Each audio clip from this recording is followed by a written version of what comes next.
దేవుని వాటిని మనము ధ్యానించుకునే ప్రయత్నం చేద్దాము. మన హృదయాల్ని, ఆలోచనలు, మనసుల్ని సిద్ధంగా పెట్టుకుని దేవుడు మనతో ఏం మాట్లాడుతున్నాడు అనే విషయాన్ని మనం గ్రహించే ప్రయత్నం చేద్దాము. బైబిల్లో ఉండి మత్తయి సువార్త 24వ అధ్యాయము. బైబిల్లో ఉండి మత్తయి సువార్త 24వ అధ్యాయంలో ఒక సంఘటన గురించి యేసు ప్రభువారు మాట్లాడుతున్న ఒక విషయాన్ని మొదటి నుంచి ఒకసారి చూద్దాం. యేసు ప్రభువారు దేవాలయం నుంచి బయలుదేరి వెళ్ళి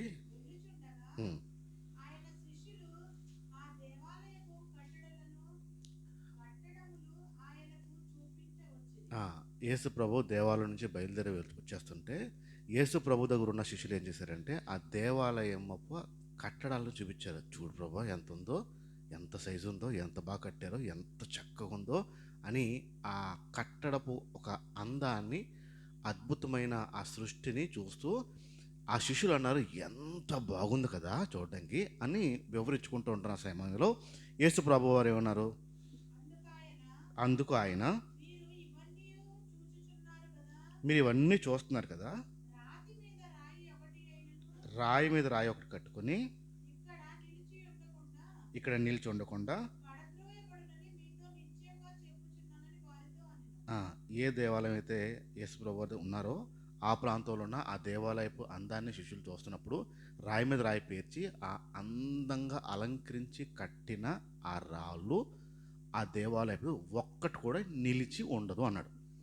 చెదిరిపోద్ది, పడిపోద్ది, కూలిపోద్ది అనే విషయాన్ని. అంటే ఏ కట్టడం అయితే మనిషి కట్టాడో అది నిలిచి ఉండదు, ఎక్కడ ఒక్క రాయి కూడా ఉండదు, అన్నీ పాడివేయబడతాయి అని చెప్తూ 3వ వచనం నుంచి మాట్లాడుతున్నాడు. మళ్ళీ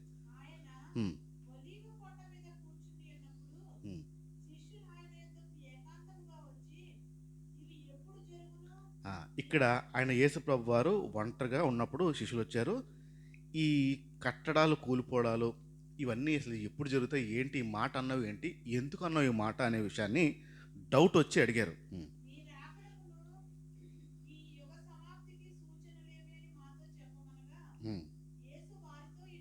రైట్, ఏంటది ఇక్కడ అడిగాడు, ఏంటి డౌట్ ఏంటో అడిగారు. ఇప్పుడు నీ రాకడికి ఏంటిది, నీ రాకడికి సూచనలు ఇవేనా ఏంటి, మాకు కొంచెం ఇంకా చెప్పవా అని డీటెయిల్స్ అడిగారు. ఇంకా వాళ్ళకు ఒక అర్థమైంది, ఈ కట్టడాలు పడిపోవడాలు ఏంటి అనే విషయం అర్థమైంది. ఈ రాకడికి యుగ సమాప్తికి అంటే ఈ యుగము సమాప్తం అవబోతుంది, దానికి సూచనలా అని అడిగారు. అడిగితే ఇంకా వివరించుకుంటూ వచ్చాడు. అప్పుడు యేసు ప్రభు వారు వారితో ఇట్లా అన్నారంట. ఏంటది, ఎవరు కూడా మిమ్మల్ని మోసపరచకుండా చూసుకోండి.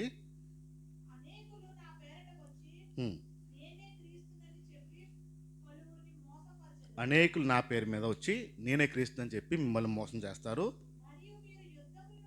ఇక్కడ నుంచి ప్రారంభించాడు. మరియు మీరు యుద్ధాల గురించి, యుద్ధ సమాచారాల గురించి వింటారు, వార్తలు వింటారు. మీరు అది విని భయపడకుండా ఉండడానికి చూడండి. ఇవి జరగవలసి ఉంది కానీ అంతం వెంటనే వచ్చేది కానీ జనం మీదకి జనం లేస్తారు, రాజ్యం మీదకి రాజ్యం లేస్తారు, అక్కడక్కడ కరువులు ఉంటాయి, భూకంపాలు కలుగుతాయి. ఇది స్పష్టంగా చెప్పాడు. అక్కడక్కడ కరువులు ఉంటాయి, భూకంపాలు కలుగుతాయి. అది మనం వింటాము, చూస్తాము, గ్రహిస్తాము. ఇవన్నీ దేనికి సూచన చెప్పాడంటే యేసు ప్రభువారి భూమి మీదకి రాకకి సూచనగా చెప్పాడు. శిష్యులు అడిగినప్పుడు రాకడకి సూచనగా, యుగానికి అంతము, ఈ యుగంకి అంతమయ్యే ముందు ఇలాంటివి జరుగుతూ ఉంటాయి. ఇక్కడ స్పష్టంగా చెప్పిన విషయం ఏంటంటే భూకంపాల గురించి మాట్లాడారు. విన్నారు ఈ మధ్యలో భూకంపాలు? ఎక్కడున్నారు? విశాఖపట్నంలో వచ్చింది, ఇండోనేషియాలో వచ్చింది, ఇప్పుడు రీసెంట్ ఇప్పుడు కొంచెం క్రితం అలాస్కాలో వచ్చింది, భయంకరమైనది వచ్చింది. కాగా ఉదయం కోల్కతాలో వచ్చింది. ఇవన్నీ దగ్గరికి చాలా చోట్ల ఇప్పుడు భూకంపాలు వచ్చాయి, భయంకరంగా వచ్చాయి. యేసు ప్రభు వారు ముందుగానే చెప్పారు, ఈ భూమికి అంతం రాబోతుంది అని. భూకంపాలు మన చిన్నప్పుడు టైంలో ఎక్కడైనా వాళ్ళం అసలు చాలామందికి తెలియదు. భూకంపం అంటే ఏంటో చాలామందికి తెలియదు. అలాంటిది ఎక్కడో వచ్చిందంట అని విలేవాళ్ళం ఆ రోజుల్లో. ఇప్పుడు ఎక్కడ పడితే అక్కడ మన చుట్టాలు ఎక్కడ ఉంటే ఆ చుట్టాలు అక్కడ, ఆ ఊర్లోని దగ్గర ఊర్లోని ఆ ఊరు వచ్చిందంటే ఈ ఊర్లో వచ్చిందంట అనే మాటలు ఖచ్చితంగా వినేస్తున్నాం. ఇది యేసు ప్రభు రాకకి, యుగానికి అంతంకి సూచనల కింద మాట్లాడిన విషయాలు. దీన్ని బట్టి అర్థం చేసుకోవాలంటే యేసు ప్రభు రాక త్వరలో ఉంది. ఏ విషయాలు అయితే బైబిల్లో పలకబడి ఉందో, చెప్పబడి ఉందో, ప్రవచన రూపంగా అంటే రాబోతున్న రోజుల్లో ప్రవచించాడు ముందుగానే, ఇలాగ అవుతుంది అనే విషయాన్ని చెప్పుకుంటూ వస్తూ, ఇది అవుద్దా లేదా కొంచెం చూద్దాం. సార్ 35 మాట చూడండి, డైరెక్ట్గా వచ్చి 24:35.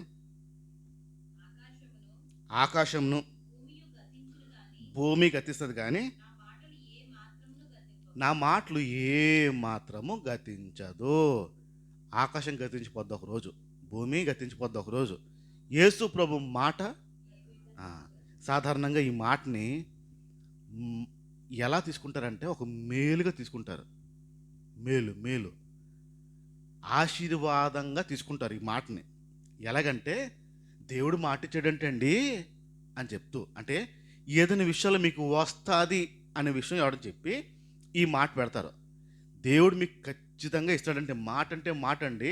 ఆయన మాట ఇచ్చాడంటే ఆకాశం గతించిపోద్ది, భూమి గతించిపోద్ది, కానీ ఆయన మాట గతించదు, పోదు అని చెప్తారు. దేనికి రాయబడింది? ఎందుకు అసలు ఈ భూమి అంతం అవ్వబోతుంది, దాని గురించి మా రాయబడి ఉంది. యేసుప్రభు రాకడ త్వరలో ఉంది, అది రాయబడి ఉంది. అందుకు ఈ మాట చెప్తున్నాడు. ఏమని? ఆకాశం వెళ్ళిపోద్ది, భూమి గతించిపోద్ది, కానీ ఏ మాట అయితే అన్నా ఆ మాట ఖచ్చితంగా అయిపోద్ది అన్నాడు. ఇవేమి గాలి మాటలు కాదు, ఊరికే ఏదో అన్ని మాటలు కాదు. ఏ ప్రవచనం అయితే కొన్ని వేల సంవత్సరాల క్రితం రాయబడి ఉందో ఆ ప్రవచనాలు ఇప్పుడు మనం చూసేస్తున్నాం. నేటి కాలంలో ఏవైతే అవుతాయని రాయబడి ఉందో అవన్నీ అయిపోతున్నాయి. యేసు ప్రభు మాట కొట్టివేయబడ్డానికి అవ్వదు. ఆకాశం పోద్ది కానీ భూమి పోద్ది, కానీ యేసు ప్రభు ఏ మాట అయితే అన్నాడో, అంటే వస్తాను అని అన్నాడు, ఖచ్చితంగా వచ్చి తీరుతాడు అని అర్థం. ఏవైతే ముందుగా చెప్పాడో అవన్నీ అవుతాయని అర్థం. ఇది భూమి మీద జరిగే విషయాల్లో గురించి రాయబడిన అంశాలు. నా చిన్నప్పటి నుంచి మా అన్న తమ్ముళ్ళు ఎంతమంది అయితే ఉన్నారో, అక్క చెల్లెలు ఎంతమంది అయితే ఉన్నారో, వారందరిలో నా మనసు వేరు, నా ఆలోచన వేరు. వారందరూ ఒకలా ఉంటే నా ఆలోచన వేరేలా ఉండేది. అయితే మా చుట్టాలు, మా పెద్దవారు అన్న మాటలు ఏంటంటే, ఎంతైనా ఈడు మంచోడు అనేవారు. అందరి నోటిన ఈ పదం వచ్చేది. వాళ్ళు కొంచెం వంకటింకలుగా ఉంటారు, వారు కొంచెం అటు ఇటు వెళ్తూ ఉంటారు, వారి ఆలోచనలు అంత మంచిది కాదు, కానీ ఈడు మనసు మంచిది, ఈడు మంచోడు అని నాకు యేసు ప్రభు తెలవకముందే ఈ పదం నా గురించి అంటూ ఉండేవారు మా వాళ్ళు. నేను మంచోడిని అనే విషయాన్ని అవతల వాళ్ళు అంటూ ఉంటే నేను ఆ విషయాన్ని వింటూ ఉండేవాడిని. నమ్ముతారా నమ్మనా? నమ్మకం వస్తుంది రాదా? ఎందుకు నేను అనుకోవట్లే, ఎవరు అంటున్నారు ఇప్పుడు? బయట వాళ్ళు అంటున్నారు, ఈ నవీన్ అనేవాడు మంచోడు, ఎంతైనా ఇలా కాదు, ఇలాంటి ఆలోచనలు కాదు, ఎలాంటి దొంగ ఆలోచనలు లేవిడికి, వీడి పద్ధతులు వేరు అని అవతల వాళ్ళు అంటున్నప్పుడు నాకు అనిపించింది, అమ్మయ్య నేను వాళ్ళకంటే మంచోడిని, నేను మంచోడిని, వాళ్ళందరూ వాళ్ళు చెడ్డోళ్ళు, వాళ్ళు దుర్మార్గులు, నేను మంచోడిని అని బ్రతుకుతున్న రోజుల్లో చాలా సంవత్సరాలు అదే మాట పట్టు నేను బ్రతికాను. నేను మంచోడిని అనే విషయం పట్టుకునే బ్రతికాను, నమ్మే బ్రతికాను. ఎప్పుడైతే యేసు ప్రభు దగ్గరికి వచ్చానో, బైబిల్ అనే అర్థం పట్టుకున్నానో, నేను ఎంత దుర్మార్గుడో నాకు అర్థమైంది, ఎంత నీచమైన వాడినో నాకు అర్థమైంది, ఎంత దొంగ బుద్ధులు ఉన్నాయో నాకు అర్థమైంది, ఎంత కన్నింగ్ బుద్ధులు ఉన్నాయో నాకు అర్థమైంది. మన ముఖం ఎలాగుందో ఎప్పుడు తెలుస్తుంది? ముఖం మీద మచ్చ ఉందో, డాగుందో, ముట్టుమేసిందా, తొక్కలు లెగిసే ఎలాగుందో ఎప్పుడు తెలుస్తుంది? అర్థం ముందు వచ్చినప్పుడు. ఇది వాక్యము అనే అర్థము బైబిల్. ఏ రోజైతే బైబిల్ పట్టుకుని చదవడం ప్రారంభించానో నా బ్రతుకుని చదవడం ప్రారంభించింది అది. ఏ రోజైతే బైబిల్ పట్టుకుని నిలబడ్డానో నా పాపాలు చూపించుకుంటూ వచ్చేవి. నేను ఇంత దుర్మార్గుని, ఏ మనుషులైతే మంచోరు అంటా వచ్చారో నాకు బైబిల్ చదువుతుంటే నాలో ఉన్న కుళ్ళంతా కనిపిస్తుంది. వాళ్ళ అన్నం కాదనిపించింది. అప్పుడు నాకు మనుషుల అన్నం కాదనిపించింది. మంచోడా చెడ్డోడా అని ఎవడు చెప్పగలుగుతాడు తెలుసా? నిన్ను తయారు చేసినోడు తప్ప. ఎవరు తయారు చేయడు? ప్రోడక్ట్, ఒక వస్తువు మంచిదా కాదా అని చెప్పడానికి ఆ వస్తువు తయారు చేసినోడు మాత్రమే చెప్పగలుగుతాడు. ఆ వ్యక్తి తయారు చేసిన తర్వాత ఇది బాగుంటుందని చెప్పేవాడు ధైర్యం చెప్తాడు. నేను తయారు చేసిన కాబట్టి బాగుంటుందని చెప్తాడు అతను. ఇప్పుడు నిన్ను నన్ను తయారు చేసిన వాడు దేవుడు. నేను మంచోడినా కాదో చెప్పేవాడు ఇప్పుడు ఎవడవుతాడు? నన్ను తయారు చేసిన వాడు మాత్రమే చెప్పగలుగుతాడు నేను మంచోడినా కాదా. ఆ తయారు చేసిన వాడి మాటే ఈ బైబిల్. ఇప్పుడు అది పట్టుకుని నిలబడుతుంటే నాలో ఉన్న కుళ్ళంతా కనిపిస్తుంది. ఏంటి చిన్నప్పటి నుంచి వీళ్ళు ఇలా అన్నారు, బైబిల్ ఏంటి ఇలా ఉంటుంది? కొన్నిసార్లు కొన్ని పదాలు కొన్ని అధ్యాయాలు చదవడానికి మనసు రాలే. చదివే కొద్దీ నేను ఎంత దొంగ నాకు తెలియదు, అర్థమైపోతుంది. చదివే కొద్దీ ఎంత పాపం ఉందో అర్థమైపోతుంది. మనసు రాలే, తప్పలే, వదలదు బైబిల్. పట్టుకుని చదువుతూ ఉంటే ఆ లోపల ఉన్నవి బయటపడతా ఉన్నాయి. అదే విషయాన్ని పౌలు గారు కూడా మెన్షన్ చేసుకుంటూ వచ్చు.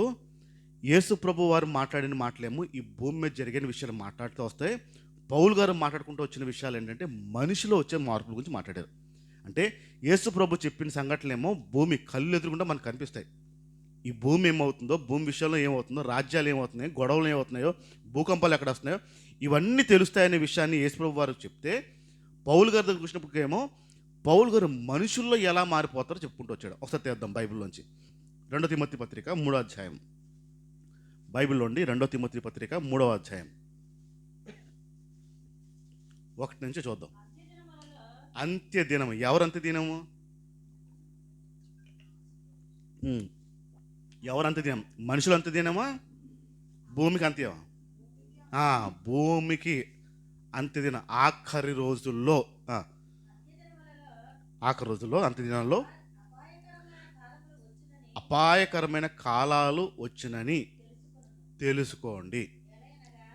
ఎలా అంటే మనుషులు, మొట్టమొదటిది మనుషుల్లో భయంకరమైన స్వార్థంతో నిండిన మనుషులు ఈ భూమి మీద ఉంటారు. రెండోది ధన ఆపేక్ష, ధనం మీద మోజు, ధనం మీద ప్రేమ, ధనం గురించి చూడడం, డబ్బు గురించి చూడడం. డబ్బే ప్రాధాన్యం. మనుషులకు విలువెవరు, సంబంధాలకు విలువరు, దేనికి విలువరు. వారి దృష్టి అంతా డబ్బు మీద ప్రేమ పెరిగిపోయే రోజుల్లో ఉంటాము. బెంకములు ఆడువారు పెరిగిపోతారు. అంటే లేనిది ఉన్నట్టుగా చూపించి, లేనిది ఉన్నట్టుగా చెప్పుకుని ఈ బడాయి కబుర్లు ఆడుకునేవారు చాలా ఎక్కువ మంది అయిపోతారు. వారి నుంచి జాగ్రత్తగా ఉండాలి. ఏంటది? అహంకారులు పెరిగిపోతారు. ఇది మనం నేర్చుకుంటున్న అంశాలు. అహంకారము మనుషుల్లో పెరిగిపోతుంది. పౌలు గారు హెచ్చరిస్తూ ఇలాంటి స్వభావాలు ఆఖరి రోజుల్లో ఎక్కువ అయిపోతాయి అన్నాడు. భయంకరమైన రోజులు, అపాయకరమైన రోజులు. మనుషులు ఇలా మారిపోతారు, జాగ్రత్త పడాలి అనే విషయాన్ని స్పష్టం చేస్తూ, ఇప్పుడు వారిని చూసి ఏమనుకోవాలి? ఇప్పుడు మనం ఈ డబ్బు మీద ప్రేమ, స్వార్థము ఇలా పెరిగిపోయిన వాళ్ళని చూసి మనం ఏమనుకోవాలి? మనం ఈ భూమి అంతం అవ్వబోతుంది, దేవుడు రాకడ సమీపంగా ఉంది, ఎందుకంటే బైబిల్ చెప్పింది కాబట్టి, ఇలాంటి వాళ్ళు ఎక్కువ పెరిగిపోతారు కాబట్టి అని. అలాంటి వాళ్ళని చూసి అన్నప్పుడు అలాంటి స్వభావం మనలో ఉందంటే మనం చూసి ఎవరు ధైర్యపడతారు? ఇప్పుడు మనం ఎవరినైనా చూసి అమ్మో ఈడు ఇలా ఉన్నాడంటే ఖచ్చితంగా దేవుడి మాట జరుగుతుంది కాబట్టి, ఈ వ్యక్తి ఇలా ఉన్నాడంటే బైబిల్ చెప్తున్న మాట అవుతుంది కాబట్టి మనం జాగ్రత్త పడాలనుకుంటారా? మనల్ని చూసి ఎవరిని నేర్చుకుంటారా? అంత్యదినాల్లో అపాయకరమైన రోజులు వస్తాయన్నాడు. అవి లక్షణాలు మాట్లాడాడు. అలాంటి లక్షణాలు కలిగిన వ్యక్తులు ఉంటారని మాట్లాడుతున్న పౌలు, అలాంటి లక్షణాలు కలిగిన వ్యక్తులు బయట ఉన్నారా, మనలో ఉన్నారా? మనకే ఉందా, బయట ఉందా? మనలో ఉంది, బయట కూడా ఉంది. అంటే వారిని చూసి కూడా మనం అమ్మో ఈ మాట సత్యమైతే బైబిల్లో జరుగుతున్న మాట, అట్టున్న మాట సత్యము అని మనము అనుకుంటాము. మనలో ఒకవేళ ఆ లక్షణం ఉంటే వాళ్ళు చూసి కూడా అమ్మో అనే విషయాన్ని అనుకుంటారు. ఈ అహంకారము అనే లక్షణము తెలియదు మనుషులకి సాధారణంగా, పెద్దగా పట్టించుకోరు. నేను ముందుగా చెప్పాను కదా, ఎప్పుడైతే బైబిల్ దగ్గరికి వచ్చి నిలబడతామో అప్పుడే మన నిజ స్వరూపం ఏంటో బయటపడుతుంది, లోపల ఉన్నది ఏంటో బయటపడుతుంది. సాధారణంగా ఎక్స్రే తీసుకుంటేనే ఒంట్లో లోపల ఏముందో అది తెలుస్తుంది. ఎక్స్రే తీసుకుంటే ఇంకా తెలియాలంటే సిటీకి వెళ్ళిపోవాలి, ఎంఆర్ఐకి వెళ్ళిపోవాలి. ఇంకా బాగా తెలియాలంటే ఎక్స్రేకి అన్నీ కనపడవు, సిటీలు ఎంఆర్ఐకి వెళ్ళిపోతే ఇంకా బాగా స్పష్టంగా తెలిసిపోతాయి. ఎక్స్రేలకి, ఎంఆర్ఐలకి, సిటీలకి దొరకకుండా ఉండే ఒక లక్షణాలే మన లోపల ఉంటాయి. అవి దొరకాలంటే ఈ బైబిల్ అనే పదం దగ్గరకు వస్తేనే దొరుకుతాయి. బైబిల్ చదవడం ప్రారంభిస్తేనే, దాని ఎదురుగుండా నిలబడితేనే మన లోపల దాగి ఉన్న డాక్టర్లకి కనపడని విషయం, మనుషులకు కనపడిన విషయాలన్నీ బయటకు లాతాయి. ఈ అహంకారము అనే లక్షణము మనిషి లోపలే ఉంటుంది, కానీ నాకు అహంకారం ఉందనే విషయం గ్రహించలేడు. తెలియదు కాబట్టి గ్రహించలేని స్థితి ఉంటుంది. ఈ అహంకారం అనే స్వభావం మనిషి లోపల ఉన్నంత కాలము దేవుడు వారి దగ్గర రావడం అసాధ్యం. అహంకారము అనేది ఉన్నంత కాలము దేవుని ఆత్మ మనిషి దగ్గర రావడానికి అసాధ్యం. ఎందుకంటే అహంకారులకి దేవుడి దగ్గర చోటు లేదు. ఈ భూమి తయారు చేసిన తర్వాత లూసిఫర్ అనేవాడు దేవుడి దగ్గర ఉన్న ఆ దూతల్లో ఒకడు. యేసు ప్రభు తండ్రి దగ్గర ఉన్న ఆ దూతల సైన్యంలో ఒకడు లూసిఫర్. దేవుడికి ఎలాంటి శక్తులు అయితే ఉన్నాయో ఆ లూసిఫర్ అనే దేవదూత కూడా అలాంటి శక్తులతో నిండి ఉన్నవాడు అతను. ఆ లూసిఫర్ కనిపించింది, నాకు శక్తులు ఉన్నాయి, దేవుడికి శక్తులు ఉన్నాయి, నాకేం తక్కువ అనిపించింది. అహంకారం లోపల వచ్చింది.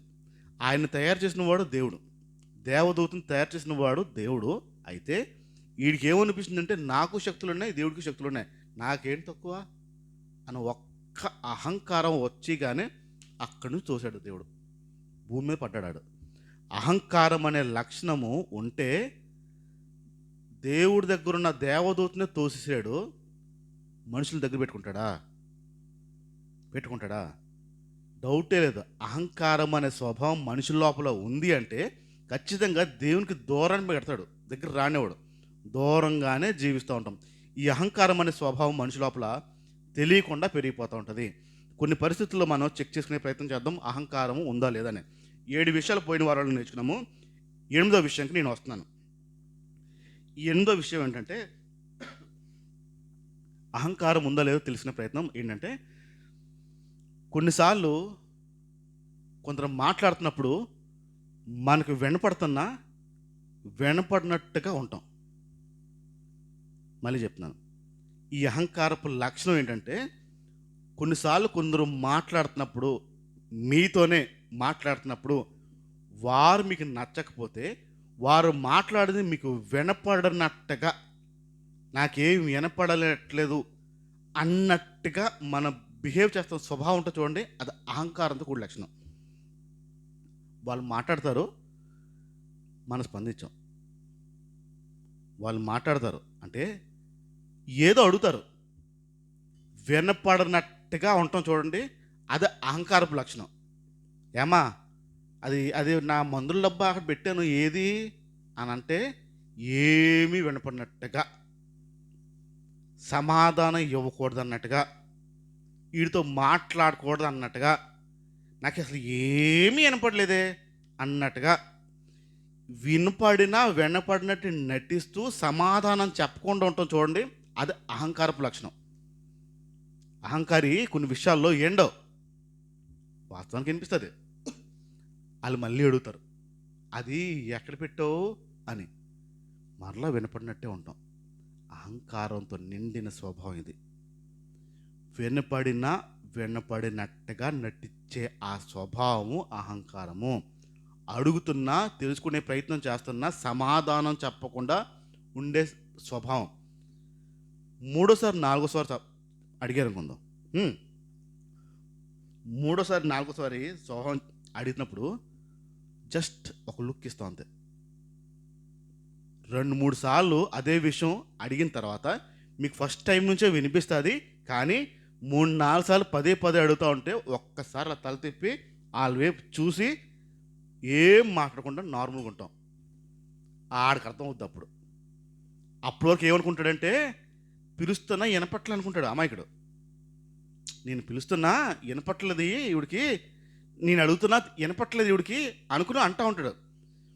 3 సార్లు వినపడింది, స్పందించలేదు, అహంకారంతో నిండి ఉండవు అనే విషయం నీ మాత్రమే తెలుసు. ఒక్కసారి ఒక్క లుక్ ఇస్తావు, సమాధానం వచ్చేది దాడికి.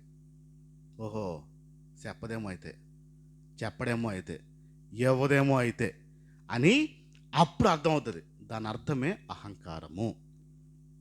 నీకు వినపడినట్టుగా ఉండే ఆ స్వభావం, నీ నోరు మెదపకుండా, నోరు విప్పకుండా ఆ చూపు చూస్తావే, అహంకారంతో నిండిన చూపు, అది అహంకారపు లక్షణము.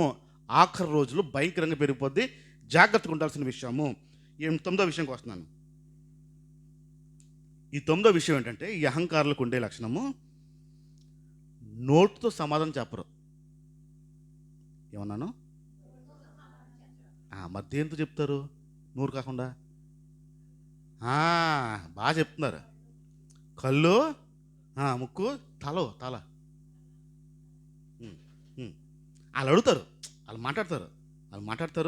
వాళ్ళు మాట్లాడుతున్నప్పుడు మీరు నోరెప్పకుండా తలని ఊపుతారు.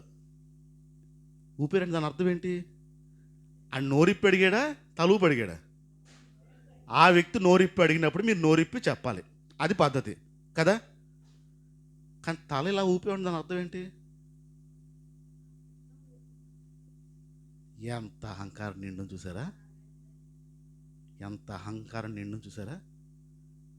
ఆ వ్యక్తి నోరిప్పి అడిగితే, వస్తావా, వెళ్దామా అంటే తల ఒక లుక్, ఒక కళ్ళు పెట్టి తల అంటారండి ఇలాగా. అంటే ఆడ వస్తాడా రాడా, వస్తుందా రాదా ఏం అర్థం అవదు. ఇంకోసారి ఎక్కడ గొడవకు వచ్చేద్దా భయం. ఆ రేంజ్ తలలు ఊపుతారు.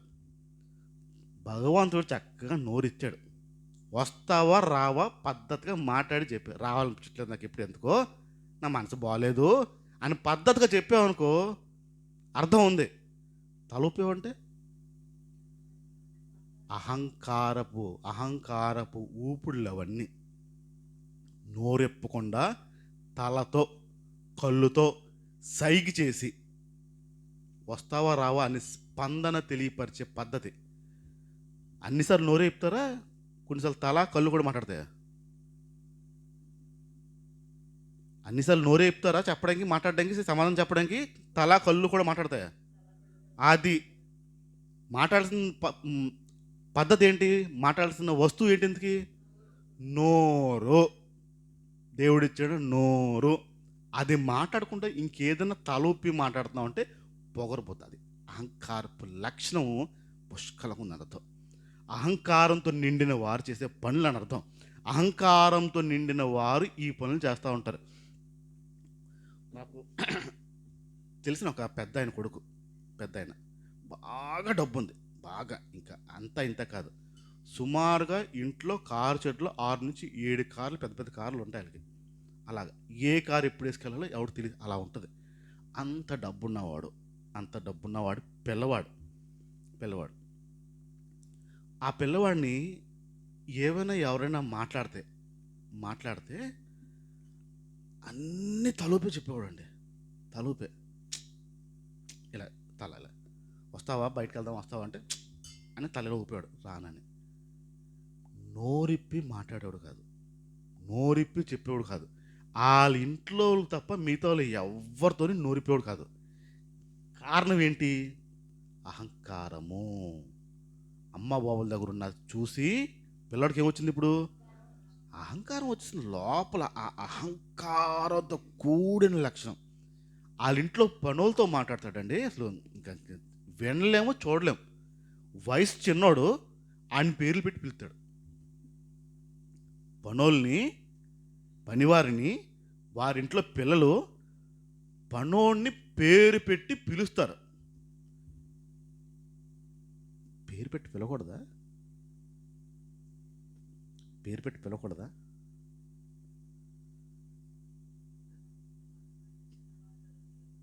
ఏం చేయాలి ఇప్పుడు? అది ఎలాగా అంటే పేరు పెట్టి పిలవకూడదా?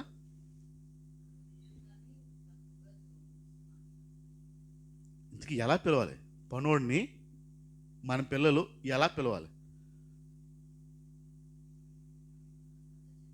ఏంటిది? అన్న అని పిలవాలి కదా. అన్న కానీ, అక్క కానీ, అంకుల్ కానీ, ఆంటీ కానీ పిలవాలి.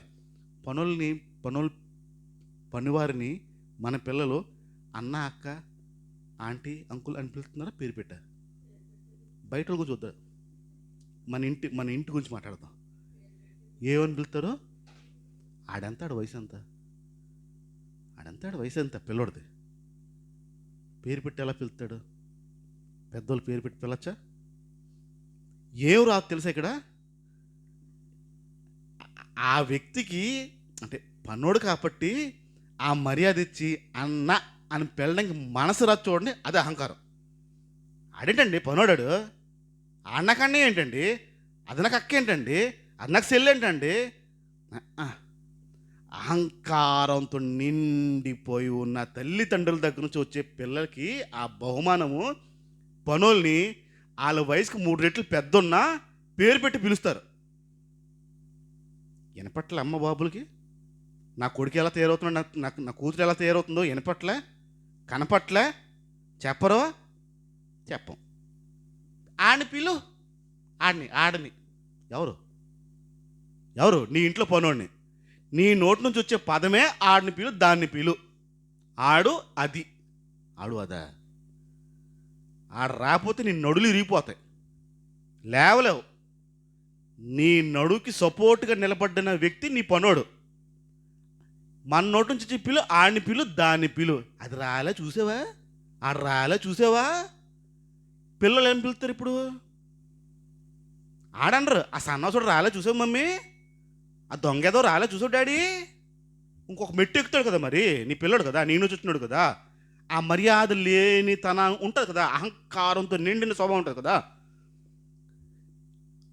నీకంటే వయసులో పెద్దన్న వారిని గౌరవం ఇచ్చాలి అనేది నేర్పించలేని తల్లిదండ్రులు ఇవి పాడు చేయట్లే. ఆ పేరు పెట్టి పిలవకరాని చెప్పాలి కదా, చెప్పం. ఈ అహంకారపు స్వభావం ఇలాగే ఉంటుంది. తలలు ఊపి సమాధానం చెప్తారు వాళ్ళకంటే తక్కువ వాళ్ళకి. అహంకారంతో నిండిన మనుషులు ఆఖరి రోజుల్లో పెరిగిపోతారంటే మన దగ్గర ఉన్న జాగ్రత్త పడదాం. అలాంటి స్వభావం, అలాంటి ఆలోచనలు ఉంటే అది మానుకోండి. తర్వాత విషయంకి వస్తున్నాను నేను, 10వ విషయంకి వస్తున్నాను నేను. ఈ 10వ విషయం ఏంటంటే, మీరు చేశారు లేదు తెలియదు కానీ నేను చూశాను విషయాలు చెప్తాను. మా నాన్నగారు మధ్యప్రదేశ్లో ఉండేవారు. మధ్యప్రదేశ్లో రైల్వేలో ఎంప్లాయ్. మా నాన్నగారికి కింద ఒక 5-6 స్టేషన్లు, రైల్వే స్టేషన్లు అన్నీ మా నాన్న అండర్లోనే ఉండేవి. అక్కడ నుంచి ట్రైన్ వెళ్ళాలన్నా, ట్రైన్ ఆగాలన్నా మా నాన్న ఒక చేతితో చేస్తాడు ఆ పనులన్నీ. ఆ ఊర్లో ఉన్న మొత్తం 6 స్టేషన్లన్నీ మా నాన్నగారు అండరే. మా నాన్న ఇలా నడుచుకుని వస్తూ ఉంటే చుట్టుపక్కల ఉన్న ఆ రైల్వే ఎంప్లాయీస్ అందరూ సైడ్ అవుతారు. ఇలా దొరగారు వస్తున్నారని, సార్ వస్తున్నారని చెప్పి ఇలా సైడ్ అవుతారు. మా నాన్న ఇలా నడుచుకుంటూ వస్తే ఇలా ఒంగుని నమస్కారం పెడతారు. మా నాన్న వస్తూ ఉంటే ఇలా ఒంగుని దొరగారికి వందనాలు, దొరగారికి నమస్కారం సార్. ఒక్కడు వాయిస్ కూడా ఎక్కువ అవ్వదు. సార్ నమస్కారం అండి నమస్కారం సార్ అంటాడు. ఒంగిని ఇలా ఒంగుని. మా నాన్నగారు అది చూసినప్పుడు, మా నాన్న తల ఊపుకుంటూ వెళ్ళేవాడు. వాళ్ళు నమస్కారం పెడతా ఉంటే మా నాన్న ఇలా తల ఊపేవాడు. తల ఇలా ఊపుకుంటూ వారికి సమాధానం చెప్పుకుంటూ వెళ్ళేవాడు. ఎంతమంది అయితే చెప్తున్నారో అంతమందికి తల ఊపుకుంటా, నమస్కారం అంటే తల, నమస్కారం అంటే తల, నమస్కారం అంటే ఇలా తల ఊపుతూ వెళ్ళేవారు. మా నాన్నగారికి బాస్ ఒకడు ఉన్నాడు. ఒక ఆయన ఉన్నారు. మా నాన్నగారు ఆయన బాస్ని చూసినప్పుడు నమస్తే సార్ అని 2 చేతులతో పెట్టాడు. 2 చేతులతో నమస్కారం సార్ అని పెట్టాడు. మా నాన్న వాళ్ళ బాస్. ఇప్పుడు మా నాన్న కింద ఉన్నవారు నమస్కారం సార్ అని 2 చేతులతో దండం పెడతా ఉంటే మా నాన్న ఏం చేశారు? నమస్తే తల ఊపాడు. మా నాన్నకంట పై అధికారం వచ్చినప్పుడు ఏం చేశాడు? మన దగ్గరికి కొన్నిసార్లు నమస్తే చెప్పేవాళ్ళు ఉంటారు. మనకంటే కింద స్థాయి 2 చేతులు జోడించి నమస్కారం అండి, నమస్కారం, నమస్తే, నమస్తే అంటారు. తలూపుతావా, రెండు చేతులు దండం పెట్టి అంటావా? నీకంటే నీకంటే కిందోడు నమస్కారం అని రెండు చేతులతో అలా అన్నప్పుడు తల ఊపుతావా ఆఫీసర్ అమ్మా? రెండు చేతులతో నమస్కారం ఇలా వంగిని నడువు ఉంచావంటే దాని అర్థం ఏంటంటే మర్యాద ఇస్తున్నట్టు. వంగిని ఇలా దండం పెడతావా? ఏం చేస్తాం? తల ఊపుతారా, చూసి నవ్వు వదిలేస్తారా? కొన్నిసార్లు నవ్వేస్తాం, కొన్నిసార్లు ఆఫీసర్లు, ఐఏఎస్ చేసిన ఆఫీసర్లు, కలెక్టర్ అమ్మలు, కలెక్టర్ అయ్యలు కదా, ఏమోపాలి ఇప్పుడు తల.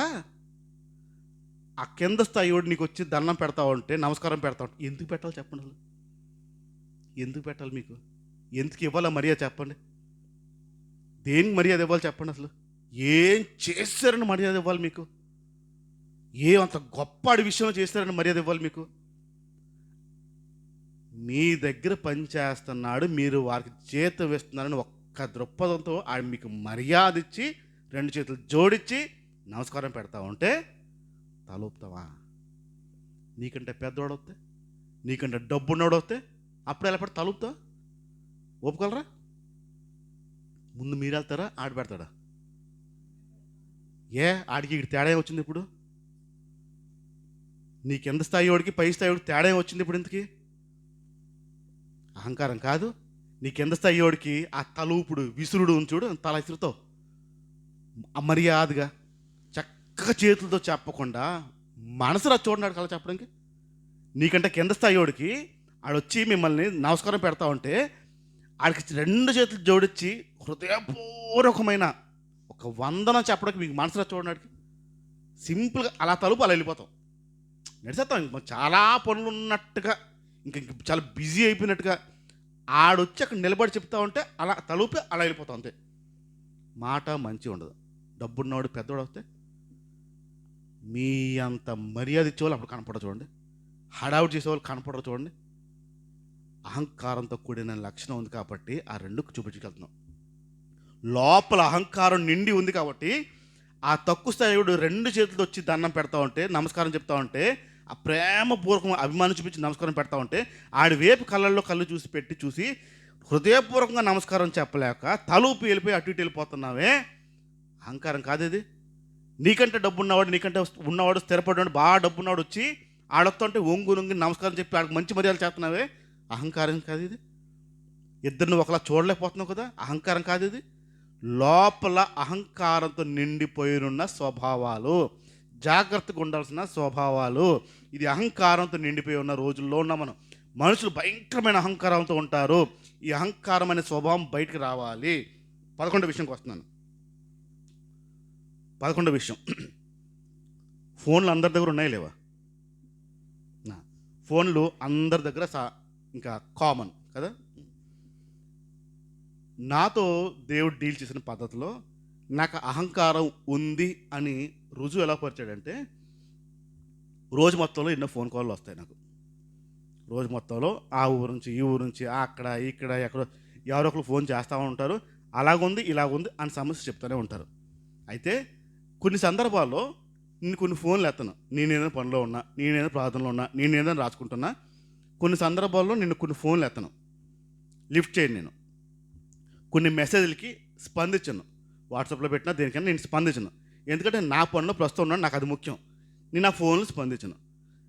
ఈ స్పందించని ఆ మిస్డ్ కాల్స్ వచ్చిన పద్ధతుల్లో రోజు అయిపోయేది, నేను వదిలేసేవాడిని దాన్ని. రోజు అయిపోయేది, ఆ రోజులో ఎవరు చేశారో ఎన్నిసార్లు చేశారో ఆ వదిలేసేవాడిని, నేను మర్చిపోయేవాడిని. తర్వాత రోజుని మరలా వాళ్ళు ఫోన్ చేసి నిన్న చేశాను మీరు లిఫ్ట్ చేయలేదా అని గుర్తు చేశారు. నేనేదో కథ చెప్పేవాడిని, ఏదో పనిలో ఉన్నాను, ఏదో మర్చిపోయాను అని చెప్పేవాడిని. ఇప్పుడు రోజు మొత్తంలో మిస్డ్ కాల్ వచ్చిన తర్వాత, ఎవరో మనకు చేసిన తర్వాత కొన్నిసార్లు ఆ స్పందించని లక్షణం అంటే ఆ టైంలో మీరు పనిలో ఉండొచ్చు, పొరపాటేం లేదు, తప్పేం లేదు, మీరు లిఫ్ట్ చేయకపోవడం తప్పేం కాదు. మీ పని అయిపోయిన తర్వాత చేయకుండా ఉంటారు చూడండి, అది అహంకారం.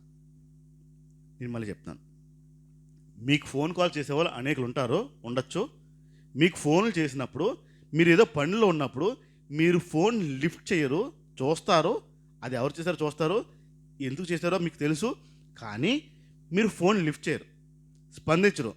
ఆ రోజు అయిపోద్ది, వదిలేస్తారు, మర్చిపోతారు. అయితే అన్ని ఫోన్ కాల్స్కి అలాగే చేస్తామా? కొన్ని ఫోన్ కాల్స్ కన్నా అన్ని ఫోన్ కాల్స్కి అలాగే చేస్తామా? కొన్ని ఫోన్ కాల్స్ కన్నా. ఇప్పుడు నేను మీకు అర్థమని చెప్తాను.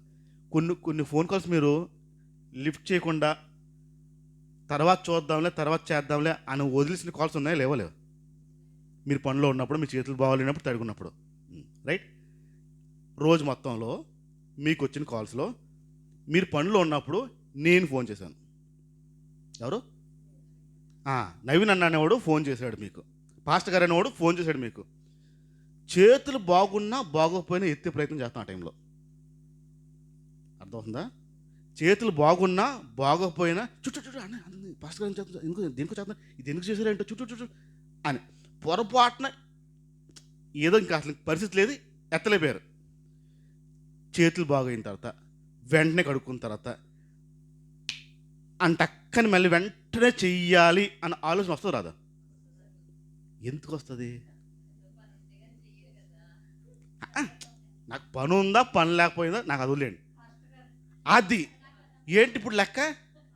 పాస్టర్ గారు చేశారు, మిగతా వాళ్ళకి మనుషులు కదా. నేను రెక్కలు ఉన్నాయా, కొమ్ములు ఉన్నాయి నాకు మీరు చేసేయడానికి, మిగతా వాళ్ళు చేయకపోవడానికి నాకేమైనా ఎక్స్ట్రా ఉందా, తల ఉందా? మీ లోపల తేడా ఏంటికి? ఇప్పుడు ఆడెవడో చేద్దాంలే, ఆడెవడో పర్లేదు, చేస్తానే ఉంటాడు, ఎప్పుడు చూసినా చేస్తూ ఉంటాడు, చేసి తర్వాత చేసలే. మర్చిపోయే స్వభావం చూడండి. ఆ వ్యక్తి పట్ల నీకు పెద్ద మంచి అభిప్రాయం లేదు, ఆ వ్యక్తి పట్ల పెద్ద ఇష్టం లేదు, ఆ వ్యక్తి అంటే పెద్ద తీసే గాల్ల తీసి పడిసే అంత ఆలోచన ఉంటే తప్ప నువ్వు ఆ వ్యక్తిని పట్టించుకో. ఇప్పుడు మీ మనసులో ఆ వ్యక్తి పట్ల అంత మంచి ఆలోచన లేకపోతే ఆ మిస్డ్ కాల్స్లో ఉన్నా మీకు గుర్తురాదు, మర్చిపోతారు. ఇది అహంకారంతో కూడిన లక్షణం. నేను ఆ పని చేసేవాడిని. నాకు ఇంపార్టెంట్ కాల్స్ ఏవో, నాకు ఉపయోగపడే కాల్స్ ఏవో అవి ఎత్తేవాడిని నా టైంలో. మిగతా టైంలో చేసినప్పుడు నా పనులు ఉన్నప్పుడు ఆ వ్యక్తులు కనుక చేస్తే నేను ఎత్తేవాడిని కాదు, మాట్లాడను కాదు, మర్చిపోయేవాడిని. ప్రాబ్లం ఎక్కడ వచ్చిందంటే ఆ వ్యక్తి పట్ల నాకు పెద్దగా ఇంట్రెస్ట్ లేదు, పెద్ద అభిప్రాయం లేదు, ఆడి వల్ల నాకు ప్రయోజనం లేదు, కాబట్టి నా మనసులో అహంకారం నిండింది, కాబట్టి ఆ వ్యక్తికి చేయలే. ఏ వ్యక్తులైతే నాకు ప్రాముఖ్యమైన వాళ్ళు అని చూసుకుని వాళ్ళతో మాట్లాడడం తప్ప మిగతా వాళ్ళతో నేను స్పందించేవాడిని కాదు. మీ స్పందన అందరితో ఒకలా లేకపోతే మీరు దగ్గరికి వచ్చిన మిస్డ్ కాల్స్ని మీరు మర్చిపోతున్నారంటే అది మర్చిపోవడం కాదు. ఏంటది? మీ అహంకారం. అది మర్చిపోవడం కాదు. మీకు ఇష్టమైనది, మీకు కావాల్సింది, మీ వారిది అయితే ఖచ్చితంగా మీరు మర్చిపోరు. ఇందాక చేసావు, నేను పనిలో ఉన్నాను అందుకే ఎత్తలేకపోయాను అని మళ్ళీ కారణం చెప్పి మరీ చేస్తాం వాళ్ళకి. మీకు నచ్చకపోతే ఏదో పనిలో ఉన్నాను నేను చూసుకోలేకపోయానులే, ఏంటి చెప్పు. అహంకారం కాదు. లోపల అహంకారంతో నిండిన స్వభావం మనిషి లోపల పుష్కలంగా ఉంది. అందరిని ఒకలా చూడలేకపోతున్నావు కదా, అన్ని ఫోన్ కాల్స్ ఒకటే కాదు కదా, అన్ని మెసేజ్లు ఒకటే కాదు కదా. లోపల అహంకారం నిండిపోయి ఉంది కాబట్టి ఆ వ్యక్తిని పెద్ద పట్టించుకోవట్లేదు, ఆ వ్యక్తి కాల్ని పెద్ద పట్టించుకోవట్లేదు, స్పందించట్లేదు, మనసు రావట్లేదు. మనసు ఈ అహంకారంతో కూడిన స్వభావం మనిషి లోపల పుష్కలంగా ఆఖరి రోజుల్లో భయంకరంగా పెరిగిపోతాయని బైబిల్ చెప్తుంది. జాగ్రత్త పడాలి. అది మనలో పెరిగిపోతున్నా బయట వారిలో పెరిగిపోతున్నా జాగ్రత్త పడాల్సిన విషయం. అది 12వ విషయంకి వస్తున్నాను నేను. 12వ విషయం. ఈ 12వ విషయం ఏంటంటే, మా ఇంట్లో జరిగిన సంఘటనలు మీతో నేను పంచుకునే ప్రయత్నం చేస్తాను. ఆ పనులు మీరు చేస్తారో లేదో చెక్ చేసుకోండి. మా ఇంట్లో నా చిన్నప్పుడు నేను చూసిన ఆ సంఘటనలు నేను మీతో పంచుకుంటాను. మీ ఇంట్లో మీరు అలా చేస్తారో లేదో ఆలోచించి చెప్పండి. మా నాన్నగారికి చెప్పాను కదా, ఆయన ఆఫీసర్గా ఉండేవారు. అందరూ కింద పనిచేసిన వాళ్ళు చాలామంది, 99 మంది కింద పనిచేసిన వారు ఆయన కింద. వాళ్ళ ఇంట్లో ఏదైనా శుభకార్యాలు చెబితే భార్య భర్తలు గౌరవంగా వచ్చి, అయ్యా మా ఇంట్లో రండి, ఈ పలానా టైంలో అవుతుంది, మీరు అడుగు పెట్టి వెళ్తే మాకు అదే చాలు అని గౌరవంగా పిలిచేవారు. ఏ రోజైతే ఆ ప్రోగ్రాం ఉండేదో, ఏ టైంకి అయితే ఆ ప్రోగ్రాం ఉండేదో ఏ రోజు కూడా మా అమ్మ నాన్నగారు ఆ టైంకి వెళ్ళిన దాఖలు కనపడలే. ఆ టైంకి వెళ్ళిన దాఖలు కనపడలే. వెళ్దాంలే వెళ్దాంలే వెళ్దాంలే వెళ్దాంలే చాలా నిదానంగానే వెళ్ళేవారు, స్లోగానే వెళ్ళేవారు. ఇప్పుడు మీ ఇంట్లో, మీ కుటుంబ సభ్యుల్లో, మీ రక్త బంధువుల్లో ఎక్కడైనా ఒక శుభకార్యం జరిగితే వెళ్దాంలే అనే ఆలోచన అర్థమవుతుందా? మీ ఇంట్లో, మీ రక్త బంధువుల్లో ఏదైనా శుభకార్యం జరిగితే వెళ్దాంలే అనే ఒక ఆలోచన, అవుతుంది కదా, ఇంకా లేట్ చేస్తానంటే తొందరగా వెళ్దాం, తొందరగా అడిగావు అనే ఆలోచన. వెళ్దాంలే అనే ఆలోచన, టైం అయిపోతుంది కదా, ఇంత లేట్గా ఉన్నావేంటి, తొందరగా ఒక అరగంట ముందైనా, గంట ముందైనా, ఒక రోజు ముందైనా అనే ఆలోచన. 2 కేటగిరీలు ఉన్నాయి లేవా? నిదానంగా వెళ్దాంలే వెళ్దాం. ఏ టైంకి? తిండి తిండి తినే టైంకి. పిలిచింది దేనికి? ఫంక్షన్కి. వెళ్తుంది దేనికి? మేయడానికి. అంతేనా? మేయడమేనా? తినడమా? మేసేయడం కంటేనే బాగుంటుంది, ఎందుకంటే దానికే వెళ్తాం కదా. వాళ్ళేమో మా వాళ్ళు ఈ ఫంక్షన్లో ఉంటే బాగుంటుంది అని మర్యాదగా పిలుస్తారు మనల్ని. మనమేమో పిలిచారు కదా మేసి వచ్చేద్దామని మనము. కొందరి దగ్గరికి మాత్రం ముందుగా వెళ్తాం చూడండి. కొందరి దగ్గరికి ముందుగా టైంకి వాళ్ళతో ఉండాలి. ఇది కొందరి దగ్గర ఉండే ఆలోచన. కొన్ని ఆలోచనలు మాత్రం వెళ్దాంలే, అప్పుడు వెళ్ళి ఏం చేస్తాం మనం. అదే పురుషులకు తెలుసండి ఆ విషయాల్లో, స్త్రీలకే తెలియదు. ఇప్పుడు నిదానంగా వెళ్దాం. దేని నిదానంగా వెళ్దాం చెప్పండి? తినడానికి తప్ప. ఆ టైంకి 10:30, 11 ఆ టైంకి వెళ్దాంలే అని వెళ్ళి వచ్చేసేవారు. కొన్ని మాత్రం వాళ్ళు చేయరు చూడండి, కొన్ని చేయరు చూడండి, కొన్ని ఫంక్షన్ వాళ్ళు చేయరు చూడండి. ఏ ఫంక్షన్లో నీ నీ అక్క, నీ చెల్లి, నీ అన్నయ్య, నీకు సంబంధించిన ఏదైనా సరే ఆ పని చేయు. కొన్ని మాత్రం ఖచ్చితంగా నిదానించి వెళ్తావు చూడండి, అక్కడ అహంకారపు లక్షణం ఉంది. నీ పట్టించుకోని స్వభావం, అక్కర్లేదులే అనే ఆలోచన, ఆల్ కావాలి అనే స్వభావం, ఈ నిదానించి వెళ్దాము అనే ఆ స్వభావం అహంకారంతో నిండిన స్వభావం. అది ఏ మర్యాద అయితే పిలిచారో ఆ మర్యాద నువ్వు ఇవ్వలేకపోయావని అర్థం. ఎవడన్నా వచ్చి వస్తే రాలే అన్నారనుకోండి, వెళ్తారా? వెళ్తారా? మా ఇంట్లో కార్యక్రమం ఉంది వస్తే రాలే అన్నాడు అనుకోండి, వెళ్తారా చెప్పండి? ఎందుకు వెళ్ళరు? పిలిచాడే పిల్లదు. ఎందుకే పిలిచాడే పిల్లదు, మీకు మర్యాదగా పిల్లదని అర్థం. ఇప్పుడు మీకు వచ్చిన పిలుపులన్నీ మర్యాదగానే పిలిచారు. మిమ్మల్ని ఏ పిలుపులు అయితే పిలిచారో అదే మర్యాద పిలిచారు. ఆ మర్యాద తిరిగి ఇచ్చారు వాళ్ళకి. తిండికి వెళ్ళి వచ్చి తిని వచ్చి ఏవ్ అని తేనుకుంటూ వచ్చి ఏం బాగాలని తిట్టుకుని వచ్చి, అంతేనా? ఎంత అహంకారపు స్వభావం చూడండి. వాళ్ళు ఇచ్చారు మర్యాద, మనం ఇవ్వాలి మర్యాద. ఈ రెండు పట్టించుకో. ముందుగా వెళ్ళాలి. వాళ్ళు మర్యాదపూర్వకంగా పిలిచారు, మర్యాదపూర్వకంగా వెళ్దాం. ఈ మర్యాద ఇవ్వాలి. ఆ మర్యాద ఇవ్వని స్వభావమే అహంకారం. అంటే వెళ్దాంలే అనే స్వభావం చూడండి, అదే అహంకారం. చూద్దాంలే పర్లేదు ఏం కాదులే ఉందే స్వభావం, అదే అహంకారంతో కూడిన స్వభావము. 13వ విషయంకి వస్తున్నాను, ఆఖరిది 13వ విషయం.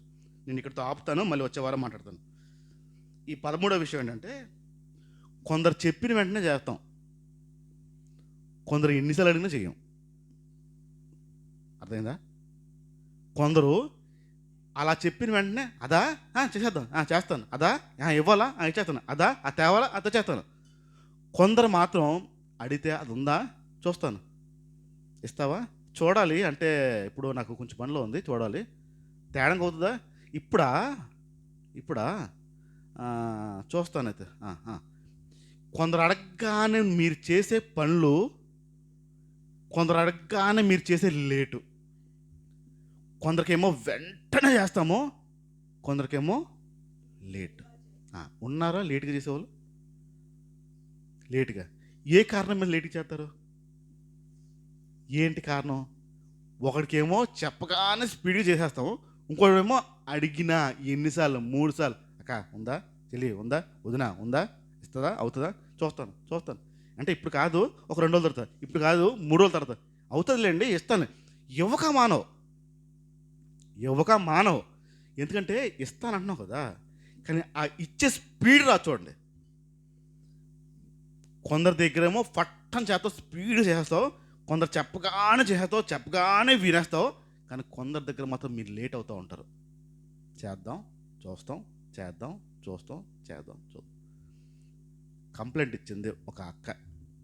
కంప్లైంట్ అనియా, ఏ పని చెప్పినా మా అత్తగారు సరే అమ్మా, త్వరగా సరే అమ్మా, సరే సరే చేద్దాం చేద్దాం చేద్దాం అంటారు. ఏది మాట్లాడినా వెంటనే చేద్దాం చేద్దాం అంటుంది.